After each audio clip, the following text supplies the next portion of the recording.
पुलिसिरात की तफसील। क़यामत में जब मौजूदा आसमान और ज़मीन बदल दिए जाएंगे और पुलिसिरात पर से गुजरना होगा, वहां सिर्फ दो मकामात होंगे, जन्नत और जहन्नम। जन्नत तक पहुंचने के लिए लाजिमन जहन्नम के ऊपर से गुजरना होगा। जहन्नम के ऊपर एक पुल नस्ब किया जाएगा, उसी का नाम सिरात है। उससे गुजर कर जब उसके पार पहुंचेंगे, वहां जन्नत का दरवाजा होगा। वहां नबी करीम सल्लल्लाहु अलैहि वसल्लम मौजूद होंगे और अहले जन्नत का इस्तकबाल करेंगे। ये पुलिसिरात दर्जा झैल सिफात का हामिल होगा। नंबर 1, बाल से ज्यादा बारीक होगा। नंबर 2, तलवार से ज्यादा तेज होगा। नंबर 3, सख्त अंधेरे में होगा। इसके नीचे गहराइयों में जहन्नम भी निहायत तारीकी में होगी, सख्त बिपरी हुई और गजबनाक होगी। नंबर 4, गुनाहगार के गुनाह उस पर से गुजरते वक्त मजसम इसकी पीठ पर होंगे। अगर उसके गुनाह ज्यादा होंगे तो उसके बोझ से उसकी रफ्तार हल्की होगी। अल्लाह ताला हमें इस सूरत से अपनी पनाह में रखे। और जो शख्स गुनाहों से हल्का होगा तो उसकी रफ्तार पुलिसिरात पर तेज होगी। नंबर 5, इस पुल के ऊपर आंकड़े लगे हुए होंगे और नीचे कांटे लगे होंगे जो कदमों को जख्मी करके उसे मुतासिर करेंगे। लोग अपनी बदामालियों के लिहाज से इससे मुतासिर होंगे। नंबर 6, जिन लोगों की बेईमानी और बदामालियों की वजह से उनके पैर फिसलकर वो जहन्नम के गड्ढे में गिर रहे होंगे, उनकी बुलंद चीख पुकार से पुलिसिरात पर दहशत तारी होगी। रसूलुल्लाह सल्लल्लाहु अलैहि वसल्लम पुलिसिरात की दूसरी जानिब जन्नत के दरवाजे पर खड़े होंगे।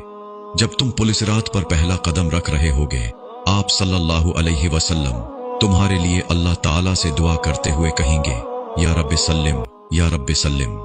आप भी नबी सल्लल्लाहु अलैहि वसल्लम के लिए दरूद पढ़िए। लोग अपनी आंखों से अपने सामने बहुत सौ को पुलिसिरात से गिरता हुआ देखेंगे और बहुत सौ को देखेंगे कि वो इससे निजात पा गए हैं। बंदा अपने वालिदीन को पुलिसिरात पर देखेगा लेकिन उनकी कोई फिक्र नहीं करेगा।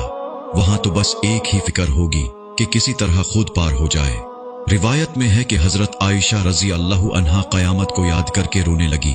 रसूलुल्लाह सल्लल्लाहु अलैहि वसल्लम ने पूछा, आयशा क्या बात है? हजरत आयशा रजी अल्लाह अन्हा ने फरमाया, मुझे क़यामत याद आ गई या रसूलुल्लाह सल्लल्लाहु अलैहि वसल्लम, क्या हम वहां अपने वालिदैन को याद रखेंगे? क्या वहां हम अपने महबूब लोगों को याद रखेंगे? आप सल्लल्लाहु अलैहि वसल्लम ने फरमाया, हाँ याद रखेंगे, लेकिन वहां 3 मकामात ऐसे होंगे जहां कोई याद नहीं रहेगा। नंबर 1, जब किसी के आमाल तोले जाएंगे। नंबर 2, जब नामा आमाल दिए जाएंगे। नंबर 3, जब पुलिसिरात पर होंगे। दुनियावी फितनों के मुकाबले में हक पर जमे रहो। दुनियावी फितने तो सिराब हैं, उनके मुकाबले में हमें मुजाहिदा करना चाहिए और हर एक को दूसरे की जन्नत हासिल करने पर मदद करना चाहिए, जिसकी वसात आसमानों और जमीन से भी बड़ी हुई है।